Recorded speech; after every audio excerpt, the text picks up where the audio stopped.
Hi everyone, welcome to yet another episode of ARA, Anxiety Recovery with Albright. If you're new here or you're seeing me for the first time, my name is Medley Albright. Albright is an ex-anxiety sufferer who uses her own experience of suffering and recovery to help others who are still struggling. So in this channel, we talk about everything anxiety disorders, whether you're struggling with health anxiety, social anxiety, generalized anxiety disorder, panic disorder, eating disorder, agoraphobia, OCD, depression, any type of anxiety sensitization, you are in the right place. If you are new here and you have not yet subscribed yet, I would urge you to watch this video up to the end. If you feel like this video is valuable and you want to watch more of this content, then hit that subscription button. If you have watched the 5 episodes, 6 episodes, 8 episodes, and you have not yet subscribed up to this point, what is the color of your problem? I want you to write down below the reason why you haven't subscribed. I can handle that.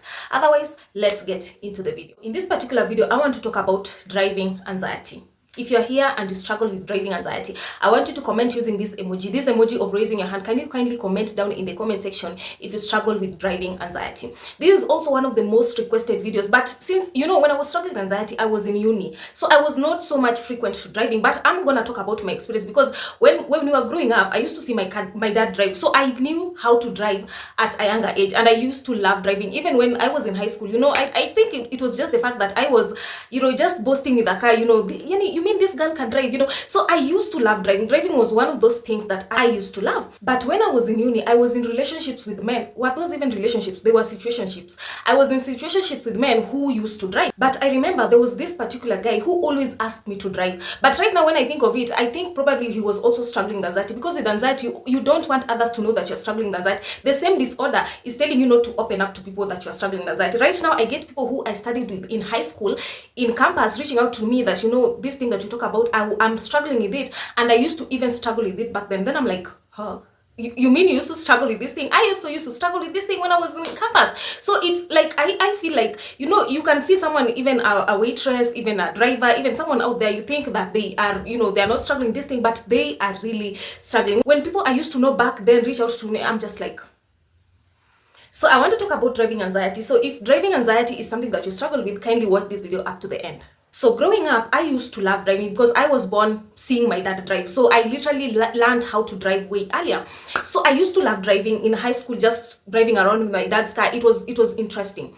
Then in uni, when I, for me, what got me into the cycle was the financial struggles of my dad. So even that car got auctioned and everything. So when I was in campus, I used to encounter men, like the situationships that I was in were with men who used to drive.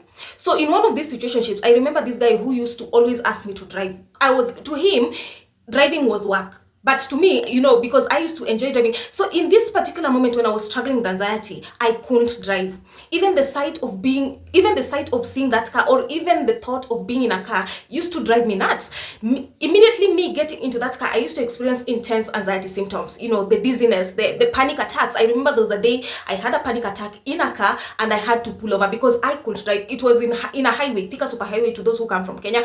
I couldn't drive. And when I was in the car, I used to have several fears like, I'm gonna cause accidents, I'm gonna experience a panic attack in here, I feel trapped in here. What if I lose control? It was just a couple of fears. And people who struggle with driving anxiety, it's not that you fear driving because you used to drive, or even people do drive. The thoughts brought by anxiety are the ones that are making you fearful. What if I lose my mind? What if I cause an accident? What if I die from this? What if?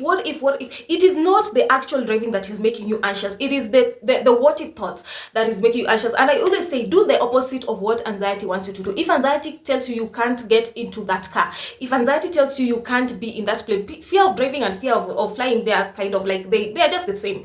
So get into that car. And one thing about the fear of driving, fear of flying, is that you can't white knuckle, you can't tiptoe around it. You have to get into that car and drive. And it's not like you're gonna, someone who hasn't driven for a year, for months, it's not like you're just gonna get into the car and go onto the expressway. It's not gonna happen. You can start slowly. You can start driving to the supermarket, driving in your estate, just to send a correct signal to the brain that, please, when I'm in this car, stop sending me these false alarms, because I don't need them. The reason why you are experiencing those intense anxiety symptoms is that when you are always in the car, the way you always react with panic, you always react with fear. So every time you enter a car, every time you are inside a car, you experience intense anxiety, because the subconscious part of the brain has stored. I told you, I made a TikTok video where I was talking about how the brain operates off memory. It's not like at this particular time you are experiencing that panic attack, but because of how you reacted when you first experienced a panic attack in the car, that's the reason why you are experiencing intense anxiety symptom.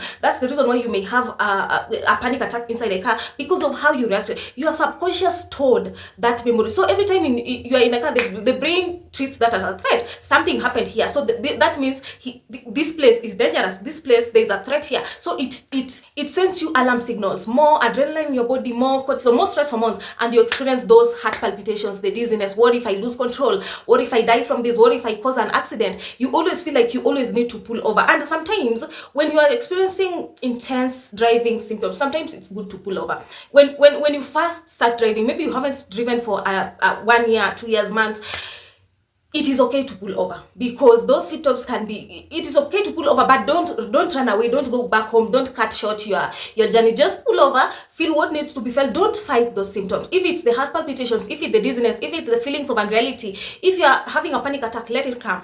Probably what you don't want to hear, but let it come. The way out of these symptoms is through them. Let it come. Just take some minutes to feel what needs to be felt and continue with their journey. Some people, when the anxious symptoms are too intense, they tend to run away, they cut off their journey. Some even quit their jobs because they can't just handle driving, they can't just handle being in the work environment because of anxiety. The way out of driving anxiety is to drive that car. Even when the best example that I always give people is swimming. When you don't know how to swim and you want to learn how to swim, you can't just go there and stand by the pool and just look at people swimming, then you tell your brain that you know how to swim. That's just not how it works. You have to get into the pool, you have to get into the water, splash water around, it feels like you're drowning. That's the only way to know how to swim. You can't just stand there and watch people swim and say you know how to swim. The same with driving. You have to get into that car and go to that highway, go to the express highway. If it's too intense, you can't just go all in. You can start slowly by driving around your estates, driving to the supermarket, driving to the gas station. That's the way to overcome driving anxiety. When I went back to driving in 2021, I never really felt the anxious symptoms because my nervous system was already regulated. Like, I already exposed myself to driving, and I said, okay, nothing is gonna happen to 99%. You are always in control. You might feel like you are not in control, but you are in control. It's just anxiety trying to protect you. And in order to recover from anxiety, you have to do the opposite of what anxiety wants you to do. If it wants you to lie in bed, wake up. If it doesn't want you to go to work, because anxiety thinks it's trying to protect you. So you should avoid those places that it perceives there is danger, it perceives there is a threat. But for you to rewire your brain, we are in the process of rewiring our brain. For you to retrain your brain, you have to do the opposite of what anxiety wants you to do. I'm gonna finish this video by quoting Carl Jung's statement: what you resist persists and may even grow in size. When you're in that car and you feel faintish, you feel like you're gonna lose control, you feel all these physical symptoms, do not resist.